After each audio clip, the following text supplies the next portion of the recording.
Un nuevo programa de las provincias también existen. Hoy vamos a tocar, para empezar, el tema de la educación.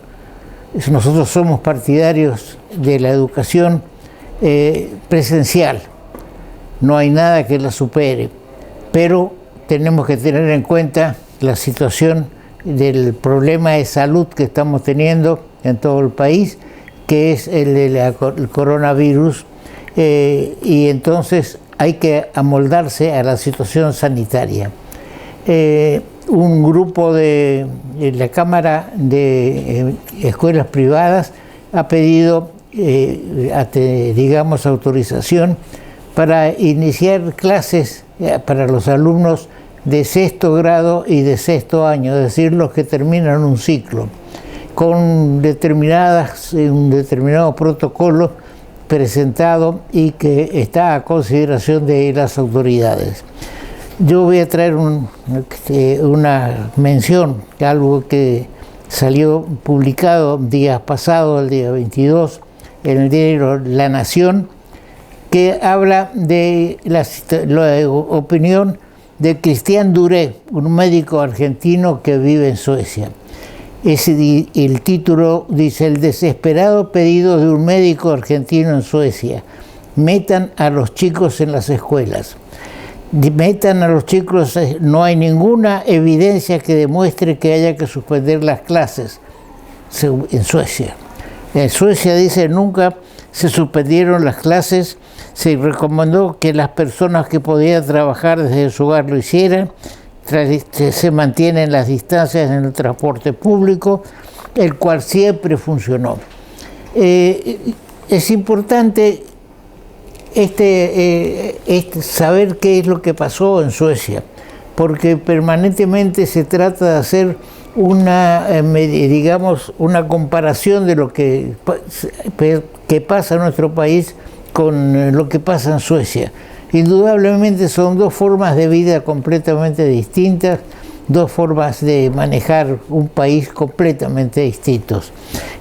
Por eso es cuando el presidente dice que quiere que la Argentina sea como un país escandinavo, es porque Suecia, Noruega, Finlandia marcan hitos en cuanto a la educación, pero también hay que tratar de imitar lo que pasa en esos países, en el orden público, en el manejo de la cosa pública, el manejo que, digamos, que este manejo de la cosa pública no permita actos de corrupción, porque si no, no vamos a estar nunca comparados con los países escandinavos.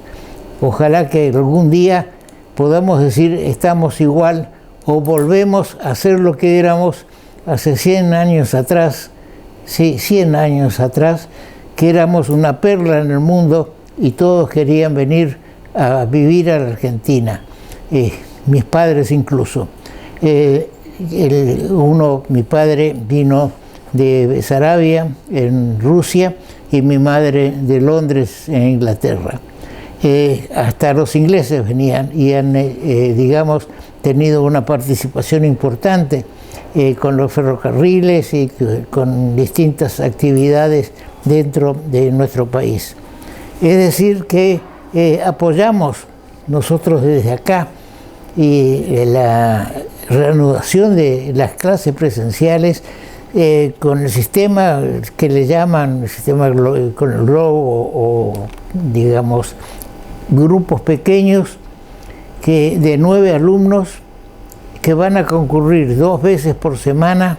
Es necesario que el Ministerio de Educación tome las cosas, tome por las astas este problema, porque ya estamos terminando el año y lamentablemente no se ha podido realizar, digamos, clases presenciales.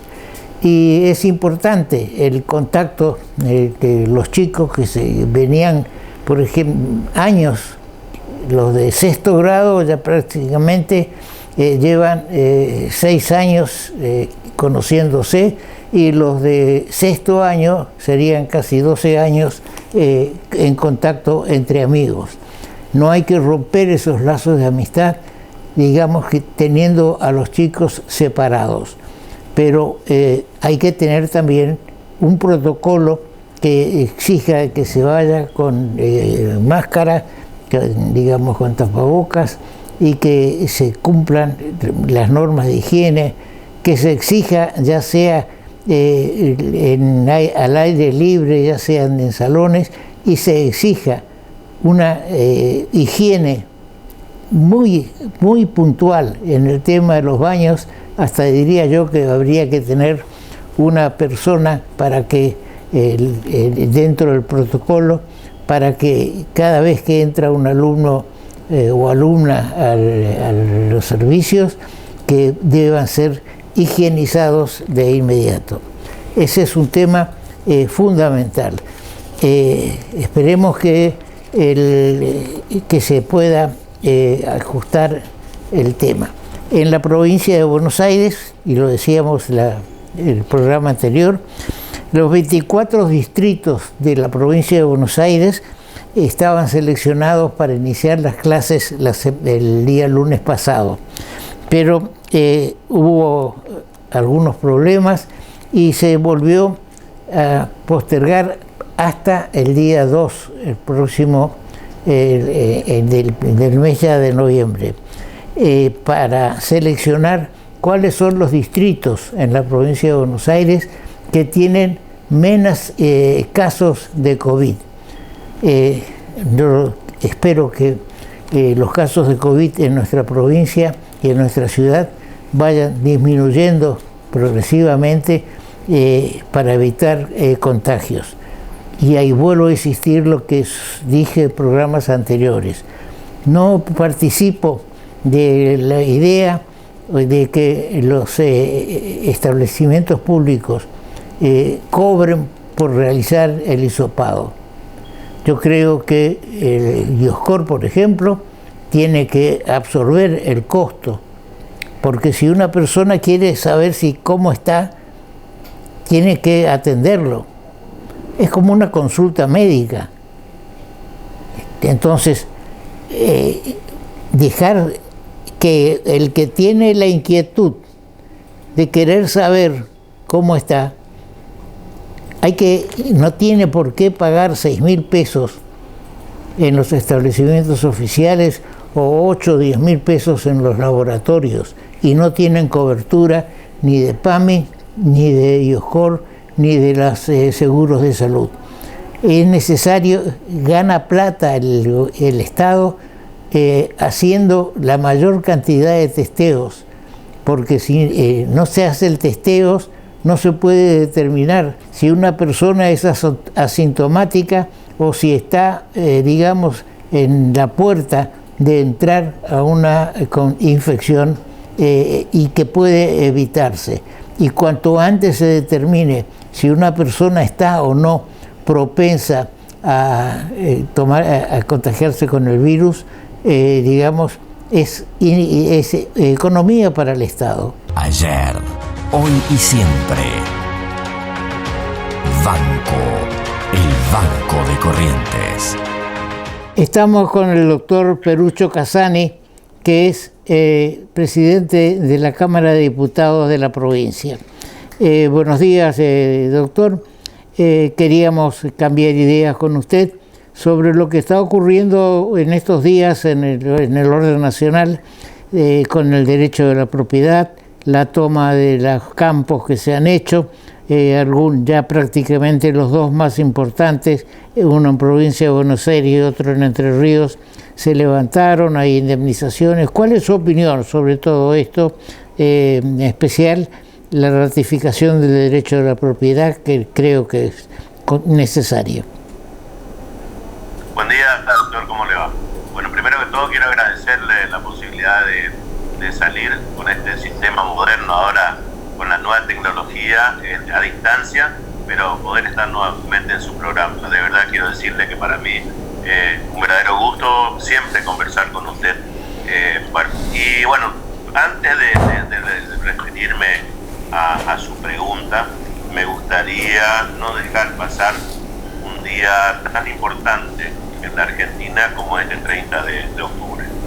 El 30 de octubre del 83 recuperamos la democracia plena en la Argentina, y con esa recuperación plena en la Argentina de la democracia, también la vigencia en toda su extensión de los derechos constitucionales, de la plena vigencia de la Constitución Nacional.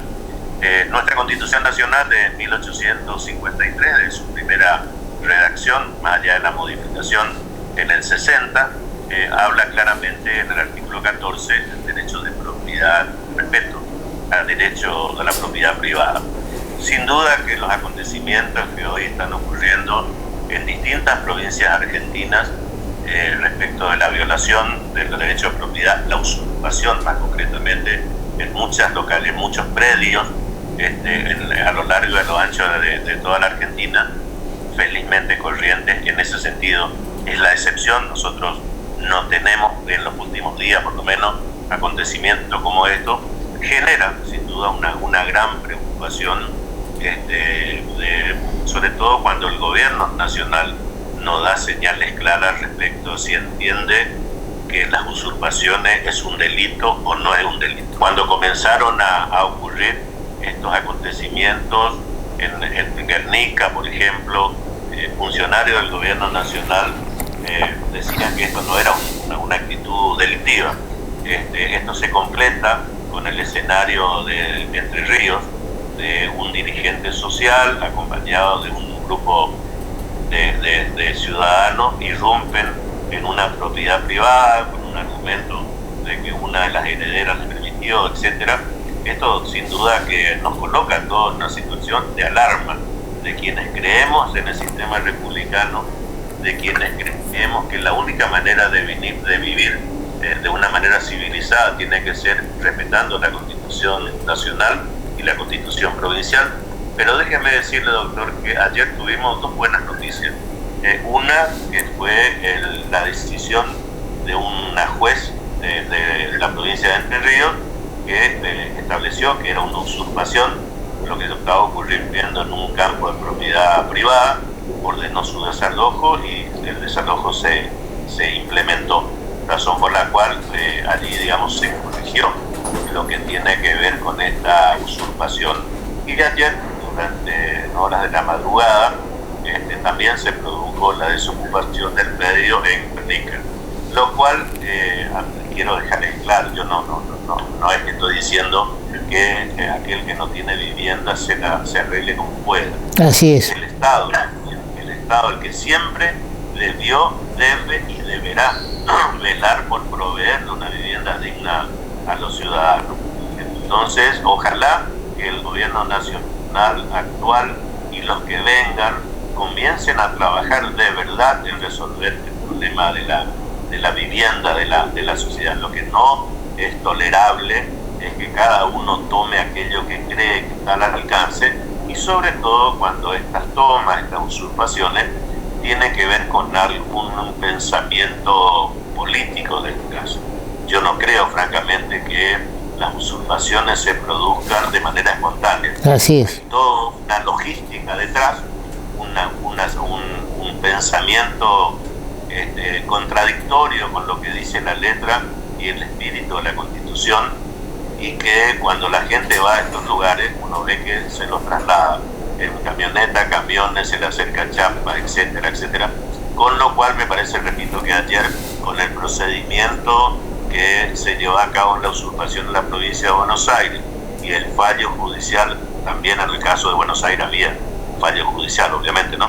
Pero digo, me parece dos buenas noticias, que al menos el Poder Judicial le pone blanco sobre negro al gobierno y algunos de los actores sociales del gobierno nacional a que el derecho a la propiedad privada en la Argentina está garantizado. Esto un poco tiene que ver también con lo que ocurrió en su momento con aquella decisión que felizmente el gobierno nacional retrocedió, que tenía que ver con el tema de Vicentino. Sí, ahora indudablemente que fueron hechos que violan la Constitución y el derecho de la propiedad. Ahora, lo que en el caso de Paraná, de los Echeverri, hubieron funcionarios nacionales adentro participando de la toma, y hoy hay unas declaraciones de la madre de Dolores Echeverri, que es la que hizo una sesión a favor de este movimiento Artigas, de Plan Artigas, de 40% de una propiedad que ella ya se había retirado. Y la madre dice que su hija fue usada por el gobierno nacional y por el gobierno provincial.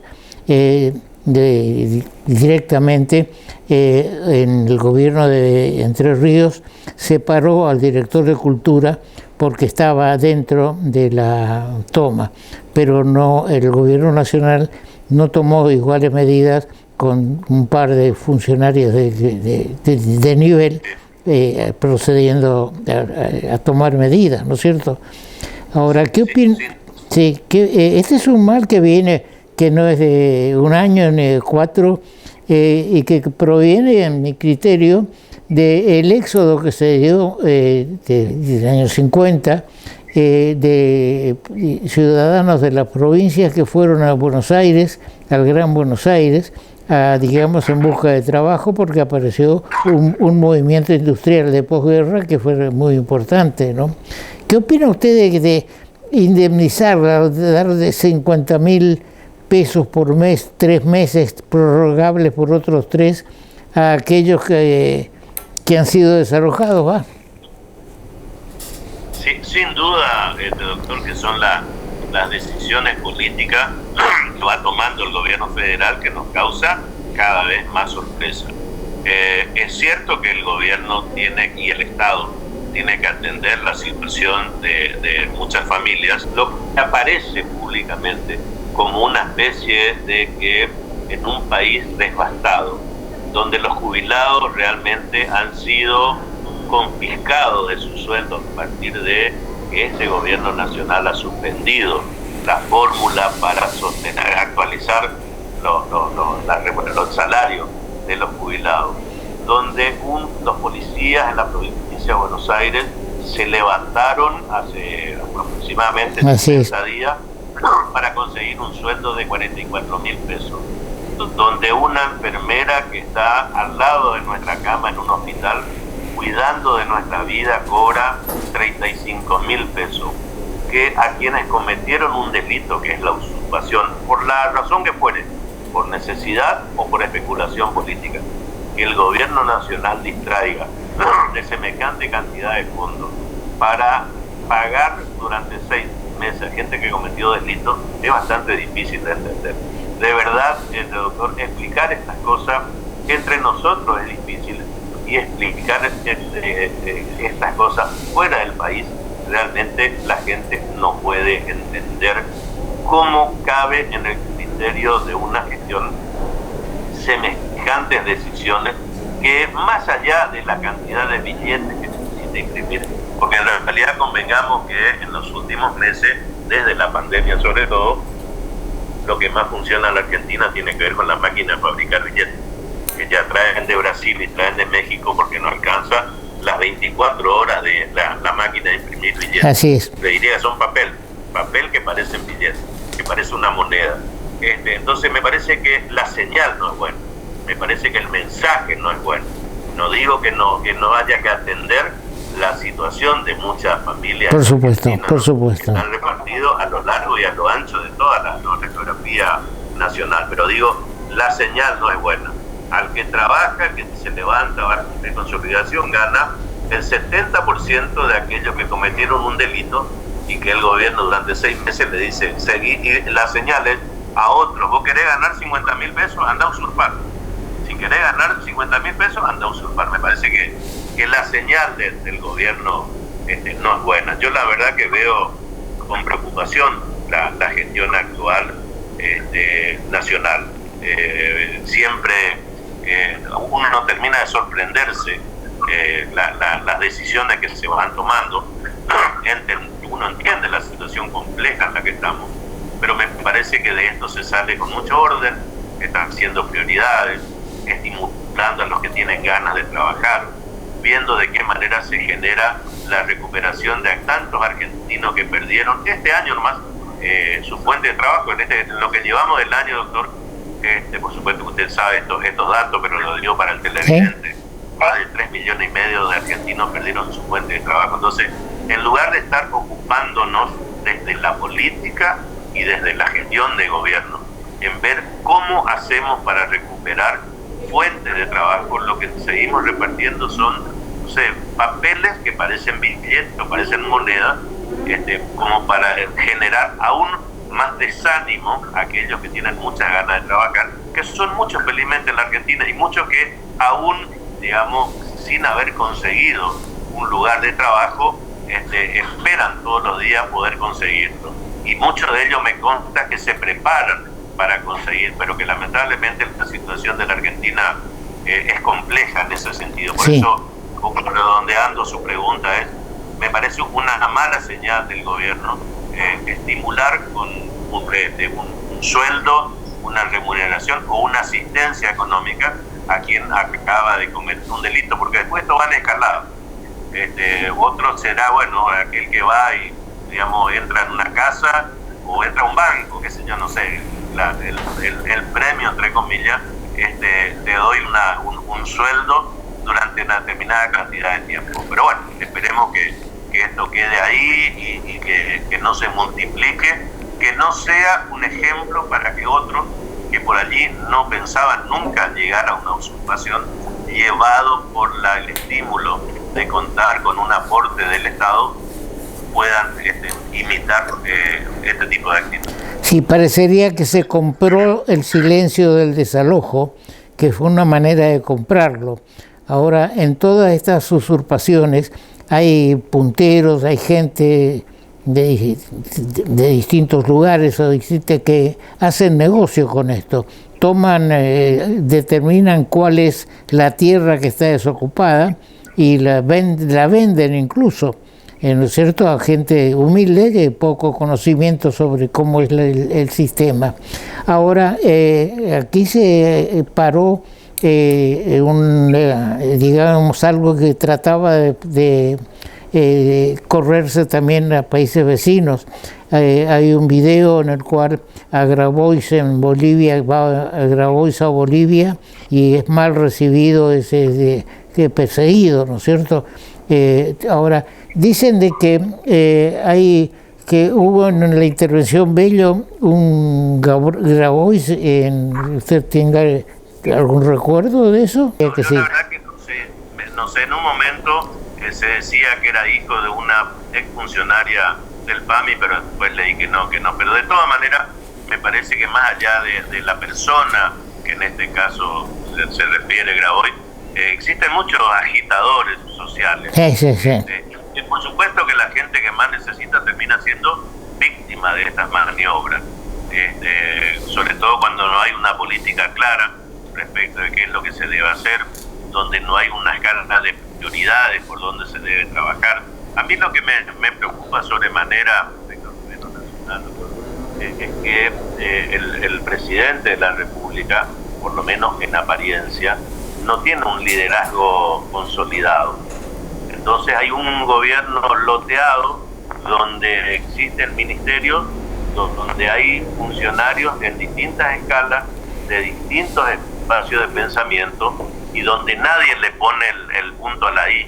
Entonces es como que cada uno se mueve de acuerdo a su valoración, cada uno se mueve de acuerdo y hace declaraciones de acuerdo a su concepción ideológica, y esto más allá de la conformación de un gobierno de alianza, donde cada partido o cada sector tiene posibilidades de pensar quizás de manera distinta. Lo que debe existir siempre es ese debate interno, pero que cuando algún funcionario sale a la opinión pública tiene que ser la opinión del gobierno, de la gestión, y si no difiere, no de grupos, debe renunciar. Claro. Lo que la población no puede recibir es el bombardeo de distintas opiniones de un mismo gobierno en sentido contradictorio. Sí, yo creo también, y veo hay algunas interpretaciones en el sentido que cuando Cristina le dice funcionarios que no funcionan, se tienen mira a varios funcionarios para sustituir, que se responden en alguna medida o en toda a Fernández, y que sacar esos funcionarios y poner funcionarios más adictos a ella. Esta es una lucha interna dentro del peronismo que no sé cómo va a terminar. Uno espera de que el presidente presida, para no poder decir que el presidente no preside, ¿no es cierto? En ese sentido, doctor, más allá de todas las líneas de pensamiento que puedan tener desde ese sector de pensamiento político, históricamente el peronismo, cuando tuvo un presidente, tenía a todo el mundo alineado atrás. Así es. Domingo Perón, Carlos Menem, Duhalde, Kirchner, que es lo que nos ocurre ahora, de manera tan particular. Hoy la referencia del gobierno es lo que piensa la vicepresidenta de la República, que en esta carta que usted señalaba recién, sin duda que lo que hace es marcar, esta es la lectura muy particular, no subjetiva, esta mía, de tomar distancia del gobierno, decir, este no es mi gobierno, esta es la gestión de Alberto Fernández. Yo no estoy de acuerdo con muchos de los funcionarios, sí, de lo que dice entre líneas, si por mí fuera lo cambiaría. Obviamente que también el relato del kirchnerismo siempre tuvo que ver con culparle a otro. De verdad que si no fuera dramática la situación de la Argentina, sería hasta gracioso escuchar a muchos funcionarios nacionales que entienden que todos los males que tiene la Argentina se generaron en los últimos 4 años. Así es. Es un aspectos de la gestión anterior nacional, pero tampoco, si es que conocemos algo de la historia de la Argentina, podemos creer que todos los males que tenemos son de los últimos 4 años. Así la es. Argentina, en los últimos 60 años, gobernó en gran medida el justicialismo en sus distintas versiones, sobre una decadencia que venimos desde época inmemorial.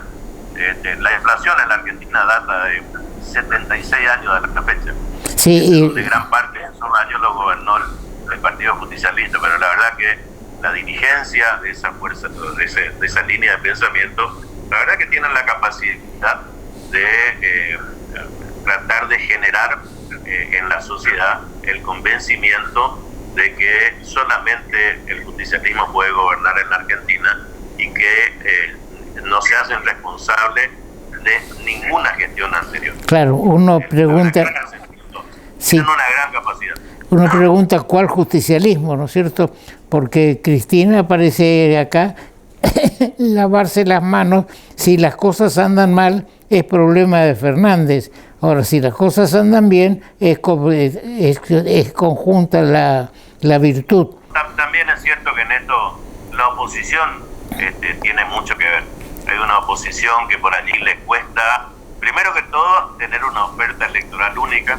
Hay una oposición en el país que se divide en lugar de construir una línea de pensamiento, yo le diría, del centro o de centro derecha, donde hay dirigentes políticos que únicamente quieren ser políticamente correctos.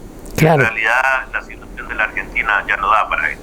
Sí. Hay mucha gente que piensa como ese 41% que el año pasado votó en una alternativa distinta de la del presidente actual.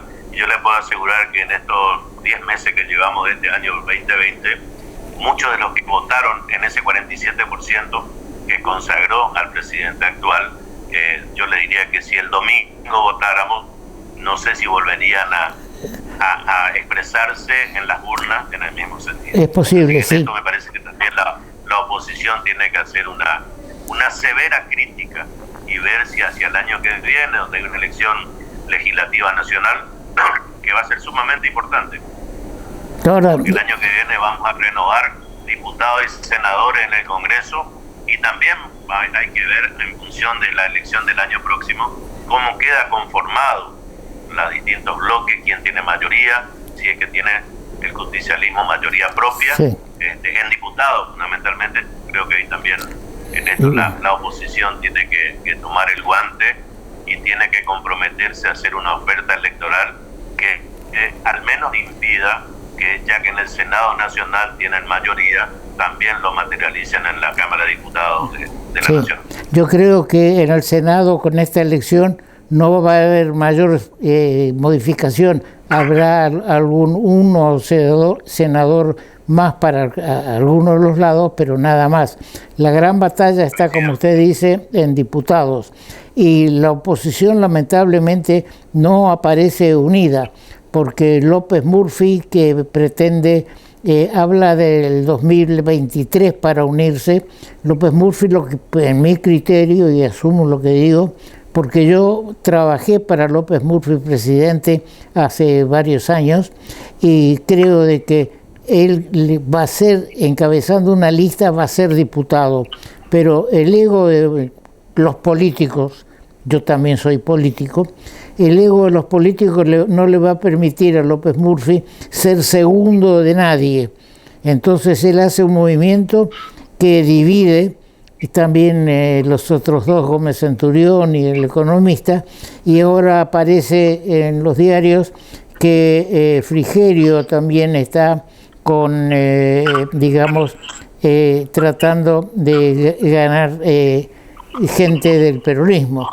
Ahora, yo digo que López Murphy, los votos que va a obtener López Murphy van a salir de Cambiemos. No creo que el peronismo vote a López Murphy. Lo único que gana va a ser dividir y sacar votos, se lo dije en una conversación por Zoom.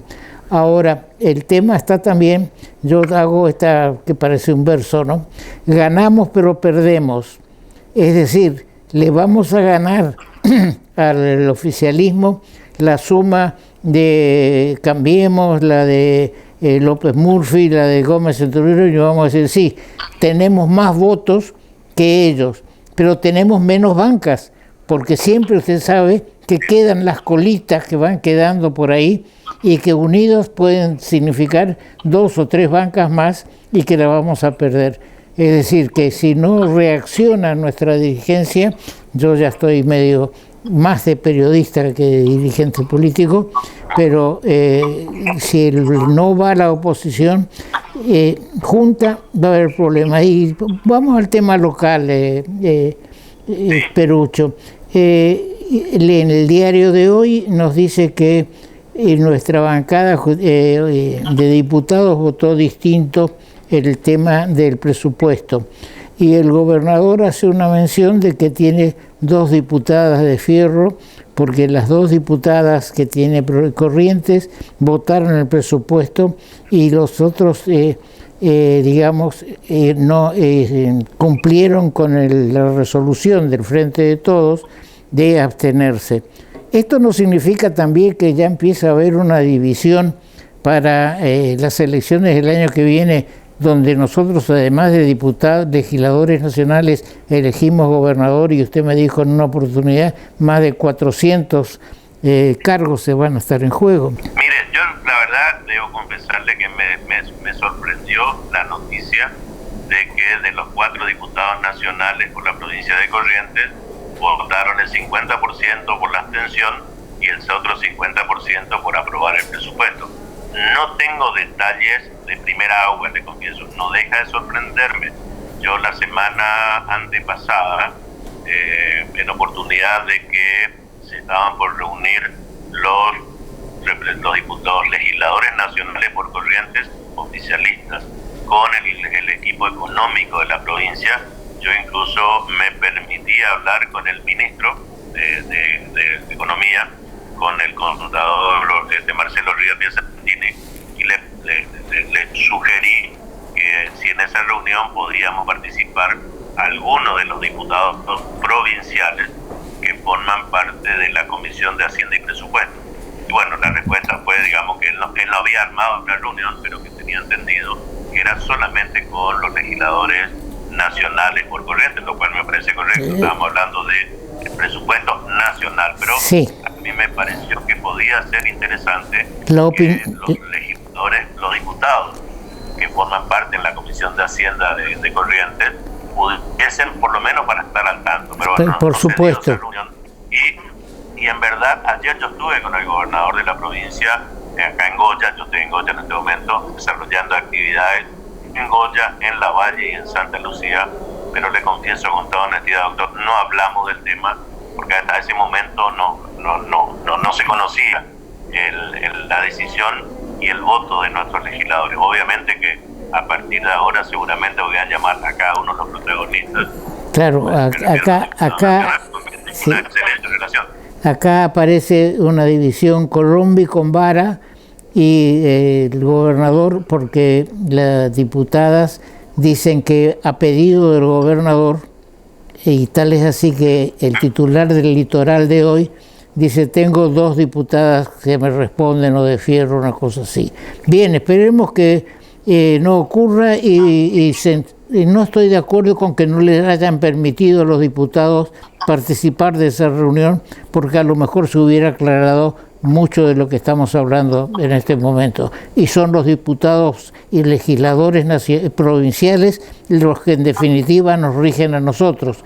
La gran política se hace en otro lado, pero la pequeña, la que vivimos todos los días, la hacen los legisladores provinciales.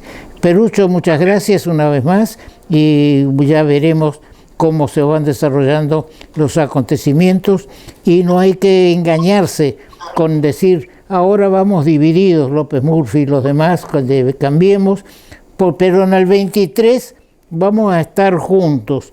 No hay, hasta numéricamente el 21 está antes del 23, y si no, no hay 23 sino hay 21.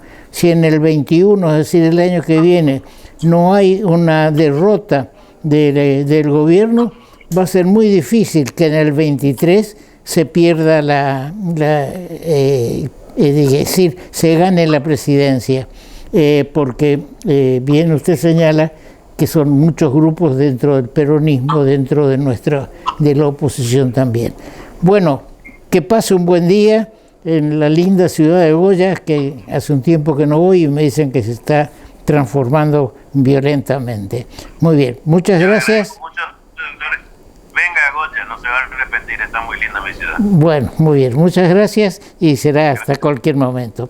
Y seguimos con nuestro programa. Municipalidad de la ciudad de Corrientes, latiendo juntos. Estamos pasando por un momento de real integración del Mercosur con el Asia, con los países asiáticos. Entonces, todo se mezcla los corredores para ir a Chile, desde Brasil a Chile, la Unión Interoceánica. Y hay mucho error y equivocación. Tenemos la información que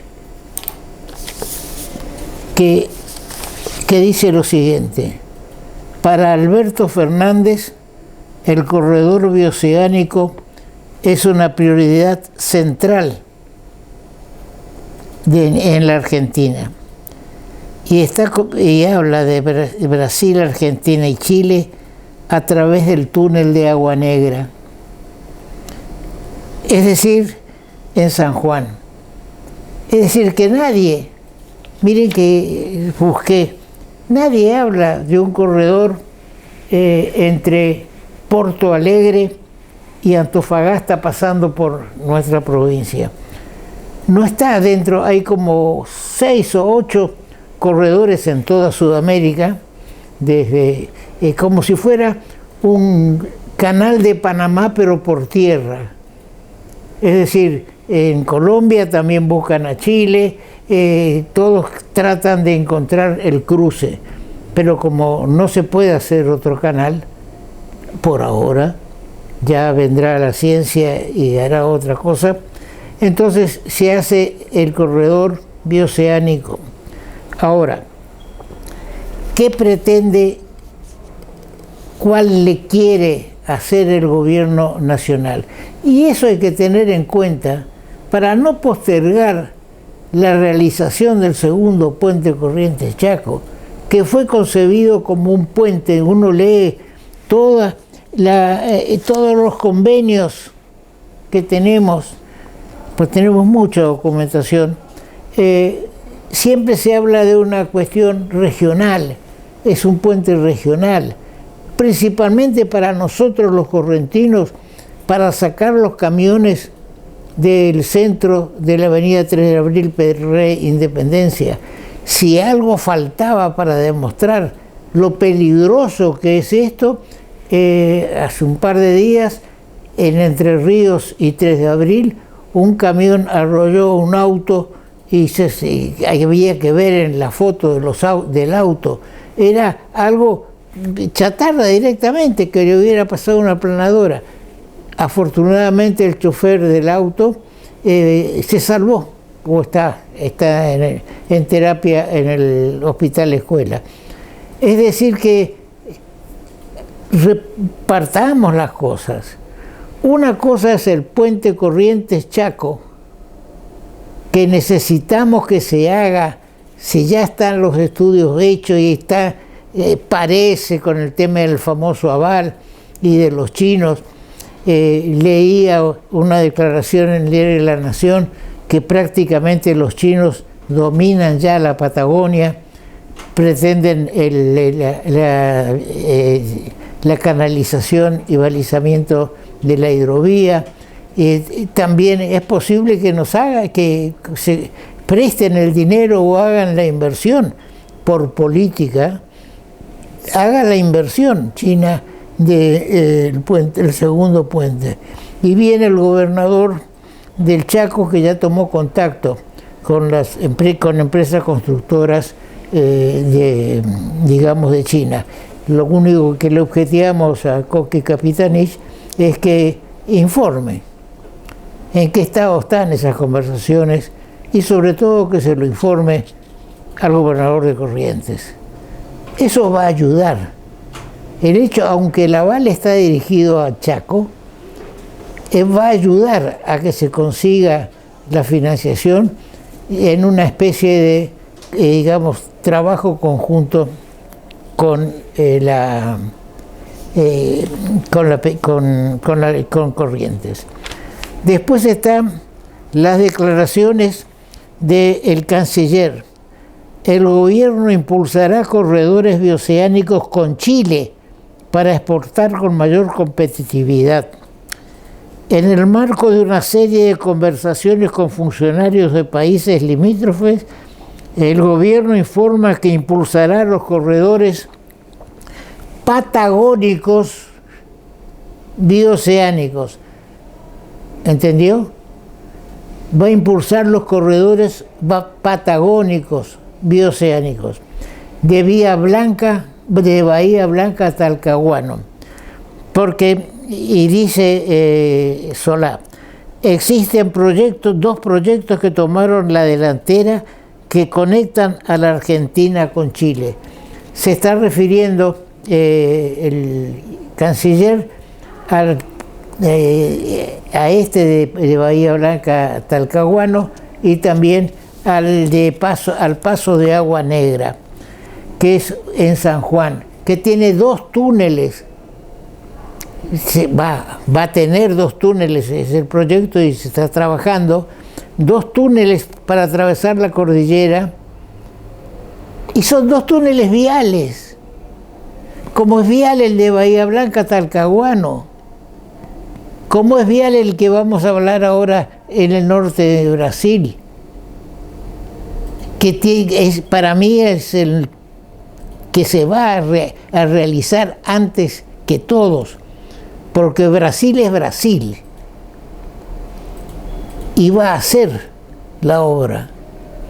Digo que Brasil es Brasil porque intentó hacer un puente que una en Misiones con Brasil y que paguen las dos para sacar por vía Posadas o vía Ituzaingó, si se mueve Ituzaingó, sacar la producción de esa zona. Y Argentina declaró que no tiene plata para pagar el puente. Entonces, ¿qué podemos esperar acá nosotros? Y Brasil dijo entonces que van a pagar ellos el puente y después que la Argentina le pague cuando pueda. Es decir, el año... El por qué habla del puente, de la conexión de Bahía Blanca, Talcahuano o la del sur. La de Bahía Blanca, Talcahuano también es algo que está en el aire, igual que la de acá. El de Chile, al que hace referencia el canciller, tiene los siguientes argumentos. La Argentina tiene en el sur dos ríos fundamentales que tienen enorme potencial para el desarrollo de la producción agropecuaria y de agroalimentos, desde la producción de fruta a la producción de carne de todo tipo, en condiciones sanitarias para que sea una región libre de aftosa, sin contaminación. Tenemos la oportunidad también de poblar la costa del Río Negro. Quiere decir que este es el de Bahía Blanca, Talcahuano o San Antonio Oeste o Chacabuco. Ni nombra a Brasil. ¿Será porque pensará que van a traer la producción de Brasil a Bahía Blanca y de acá la van a embarcar hacia Chile? Vamos a ir después a un mapa para mostrarles cómo es esto. Y entonces dejemos de pensar en lo mejor. Hagamos como hacen los gobernantes que tratan de hacer cosas para su provincia. Gioja en San Juan está empujando, y como es del partido del presidente, seguramente Aguas Negras, que ya está circulando, ese paso está habilitado, pero hay que subir la cordillera. Entonces, el paso de Aguas Negras tiene una altitud de 4.700 metros. Tiene la ruta nacional 150 de Argentina y la ruta chilena 41. Es decir, que estamos informados. Y entonces, por favor, esto es lo ideal, podemos en teoría resaltar, pero la zona de Porto Alegre, donde iría el corredor que pasaría por Corrientes, por el puente, digamos, es una zona que no tiene una producción real. La producción de Brasil está en el norte arriba, Campo Grande, en toda esa zona es la producción importante, en Mato Grosso do Sur. Entonces, esos tienen la intención de sacarla directamente a Chile, pero hace una entrada hasta Salta y de ahí de Salta va hasta Antofagasta. Entonces, pensemos no como quisiéramos únicamente con correntinos, pensemos en realidad qué conviene más al país y al mundo. Y acá tengo el corredor oceánico centro-norte. Y lo voy a leer textual, porque es importante. En el marco de la reunión de presidentes del Mercosur realizadas en la ciudad de Santa Fe, ahora, el secretario del Comité Federal de la Hidrovía Paraguay-Paraná tuvo la oportunidad de dialogar brevemente con el presidente de Chile, Sebastián Pinera, respecto al desarrollo de los llamados corredores bioceánicos, teniendo en cuenta las dilaciones en la base de otros corredores. El tramo del corredor, estamos hablando, ahora lo señalo, tiene 2.945 kilómetros. Se inicia en el puerto de Santos, San Pablo, Santos. atraviesa la zona agrícola importante de Brasil. Se inicia en el puerto de Santos, pasa por Campo Grande. Esto, vamos a ir al mapa, señor director, ¿eh? No tenemos un mapa a disposición en este momento de Brasil, pero vamos a mostrar lo que veníamos hablando.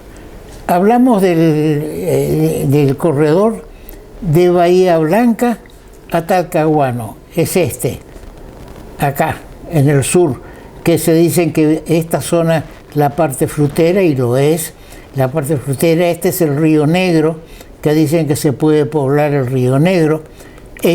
Eventualmente puede ser que desde Brasil traigan mercadería a Bahía Blanca y de acá pase, lo dudo, pero es una alternativa. Ese es uno de los puertos, de los corredores que el gobierno está apoyando. El otro es el de San Juan, el de Aguas Negras. Fíjense, traje un punterito, vamos a hacer Aguas Negras, es decir, que el puente Lavalle Goya, el día que se haga, es una conexión directa con el puente de Aguas Negras. Pero está el otro, que es, estos son los dos que estarían impulsando el gobierno nacional. Entonces hablar o encerrarnos con el de Antofagasta a Porto Alegre, que acá Porto Alegre no tiene una producción agrícola o ganadera trascendente. Esa está allá arriba, fuera del mapa que tenemos.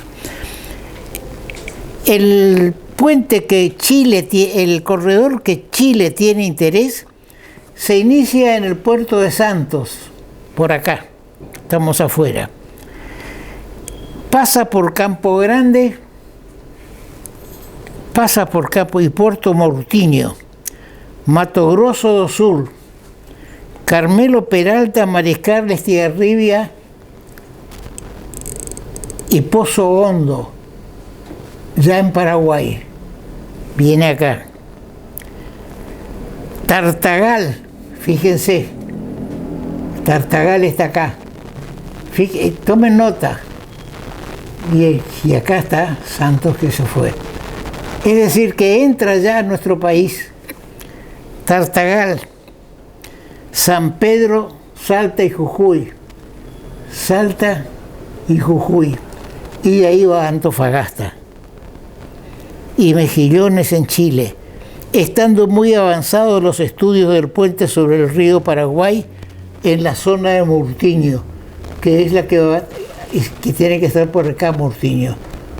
En un principio iba a entrar por Bolivia, pero hubieron disidencias con los bolivianos y entonces entra por Tartagal. Entonces, la producción esta de acá tiene que ir hasta Jujuy o Salta, tomar este eventual corredor y terminemos. Y hagamos el puente, que es un puente regional, para solucionar este tema. Y el día que querramos hacer el día que querramos hacer un corredor por Corrientes, está acá, la Valle Reconquista o la Valle Avellaneda, e ir directo a La Serena, digamos, a La Serena por Aguas Negras. Ninguno de estos tres habla de vía férrea. Tampoco los tres puentes en el Bósforo, que une Turquía con el continente europeo, son vial ferroviario. Están recién desarrollando un proyecto ferroviario, si no hace más que no hace falta ir a Turquía para verlo.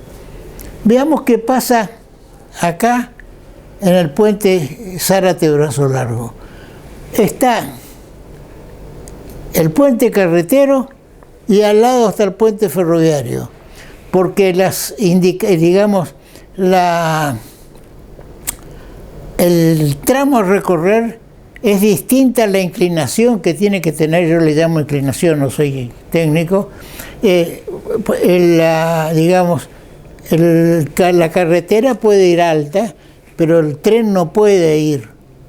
Ahora, sin duda que los brasileros asesorados van a solucionar, por lo menos hasta ahora, en los papeles, la entrada a Tartagal y va a mejorar el cruce que hay ya un cruce que va hasta Antofagasta. Entonces, aprovechemos esto, evaluemos integralmente. Yo quisiera, y va en forma indirecta, una invitación al señor ministro de Obras Públicas de la provincia y tal vez también al ministro de Comercio de la provincia, para que cambiemos ideas, que conversemos sobre esto. No todo está, o que podamos hacer una exposición en la Cámara de Diputados o en la Cámara de Senadores. Yo no creo que todo esto se ignore, tampoco creo que todo se conozca. Entonces, cambiemos ideas. ¿Estoy en lo cierto o no estoy en lo cierto cuando ya bajé mi pretensión, porque siempre quise que el puente sea ferrovial? Pero resulta que el Gobierno Nacional, la Dirección Nacional de Vialidad, hizo delegada por los gobiernos de Corrientes y del Chaco, hizo un proyecto ejecutivo vial. Entonces tomémoslo, y ese es el que desde el Chaco se tomó contacto con los chinos. Yo creo que los chinos, decía recién, por la razón política de estar en Sudamérica, en la Argentina, es posible que se hagan cargo de este cruce y nos solucionen el problema. Termino con una conversación que tenemos firmada con un ministro de Transporte, ministro de Obras Públicas del Chaco, el primer gobierno de Capitanich. Ellos nunca estuvieron de acuerdo con el desarrollo del puerto multimodal de carga, ni con el trazado, el cruce que se hacía Corrientes abajo del puente. Querían que la isla pase por la isla del Cerrito y de ahí venir acá a la altura de Paso de la Patria. Muy bien, todo eso se superó. Tal vez en su momento, si se hubiera hablado únicamente del puente, se hubiera avanzado un poco más. Pero en esa oportunidad que los visitamos al ministro de Transporte, y yo le hice notar la celeridad de solucionar el problema del segundo puente para sacar el tránsito pesado de la ciudad, me contestó cínicamente: ese es un problema de la Municipalidad de Corrientes, el del tránsito por la avenida 3 de Abril. Arréglenlo ustedes. Le digo: ¿por dónde quiere que pase los camiones? No tienen otros leyes. Es un problema, arréglenlo ustedes. Bien, con eso termino y quedo a disposición de poder ampliar todo esto, y hay mucha documentación. Hay un trabajo de la licenciada Sarasúa que ya agotado en algún momento se interrumpió en el 2015. Vamos a tratar de completarlo, porque digo tratar de completarlo, porque en su momento pensamos hacerlo juntos, pero ella con tenacidad lo llevó adelante una parte, y en el 2015 prácticamente ya no bajamos un poco la bandera. Yo trataré, en coordinación con ella, de completar de 2015 a la fecha. Y no puedo terminar este programa sin recordar que hace 37 años el Pacto Autonomista Liberal fue el primer gobierno constitucional posterior a los golpes militares o a los gobiernos militares. Y mi querido amigo Pocho Romero por el autonomismo, que el convenio era así, quien sacaba más votos tenía la gobernación y el otro, el Partido Liberal, tuvo la vicegobernación. Pocho Romero fue gobernador de la provincia y sigue en carrera, reorganizó el Partido Autonomista Nacional y seguramente alguna pretensión va a tener de presencia en lo que está armando López Murphy. Es decir, ingeniero Sema, que los años no nos impiden razonar y hay gente joven que se equivoca. Le mando mis saludos. Será hasta el próximo programa.